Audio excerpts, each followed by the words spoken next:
মরার আগে খাটের মধ্যে শুয়ে শটান করে চোখ বন্ধ করে একবার মরার ভান করে দেখেন কেমন লাগে। চোখটা বন্ধ করেন আর ভাবেন আপনি নাই, কি কি হতে পারে ভাবেন।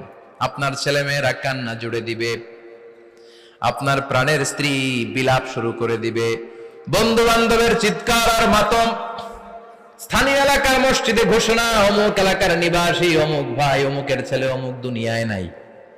সব আত্মীয়রা চলে আসবে, ফেসবুকে স্ট্যাটাস দেয়া হবে, সবাই সবাইকে জানাবে বিকাল 4টায় অমুক হাই স্কুল ময়দানে আপনার জানাজা। ছুটে আসবে, সবাই ছুটে আসবে আপনাকে শেষ বিদায় দিতে, গুড বাই জানানোর জন্য, আল ওয়াদা, বিদায় জানাতে আসবে সবাই। 4 তাকবীর দিয়ে আপনার জানাজা হবে, অশ্রুসিক্ত জানাজায় আপনার বিদায় হবে। কাঠের খাটিয়ার মধ্যে করে কাঁধে তুলে আপনারে কবরে নেওয়া হবে, আগে থেকে খুঁড়ে রাখা কবরটার মধ্যে আপনারে বিছিয়ে দেয়া হবে, বাঁশের কচি দিয়ে তার উপরে মাটির চাপা দিয়ে সব চলে যাবে। ভাবেন না একবার চোখ বন্ধ করে, this is the circle of life, this is the nature of life. এটা সবার হবে, আমার হবে, আপনার হবে।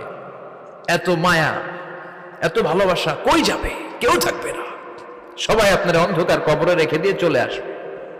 উপরে বাঁশের কঞ্চি, তার উপরে মাটির চাপা, অন্ধকার আর অন্ধকার। এই অন্ধকার যেন শেষ হতে চায় না, শুধুই অন্ধকার, ঠিক কিনা? এজন্য আমাদের চলে যেতে হবে। দাদা গেল, চাচা গেল, মামা গেল, আমাদেরকেও যেতে হবে, জোরে কোন ঠিক কিনা?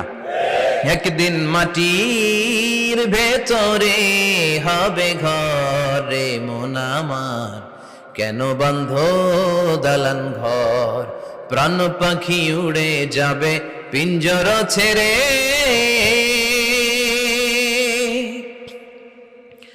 ধরা ধামে সবই রবে তুমি যাবে চলে, বন্ধু বান্ধব যত, মাতা পিতা যারা সুত, সবই হবে তোমার পরে মন আমার, কেন বান্ধ দালান ঘর, একদিন মাটির ভেতরে হবে ঘরে মন আমার, কেন বান্ধ দালান ঘর, ঠিক কিনা?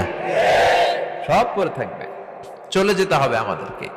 এজন্য আখিরাতের কথা যেন আমাদের স্মরণ হয়। বিশ্বনবী বলতেন, নাহাইতুকুমান জিয়ারাতিল কবুর, আমি তোমাদেরকে কবর জিয়ারত করতে আগে নিষেধ করতাম, কিন্তু এখন নিষেধাজ্ঞা প্রত্যাহার করে নিলাম। এখন সব সময় তোমরা কবরের সামনে যাবা আর জিয়ারত করবা। কবরস্থানে জানতো বড়ুয়া কৃষ্ণপুরের এই গ্রামের কবরস্থান আছে কোন দিকে? পূর্ব দিকে আছে, গোখরার জলের ওদিকে। যান আপনারা?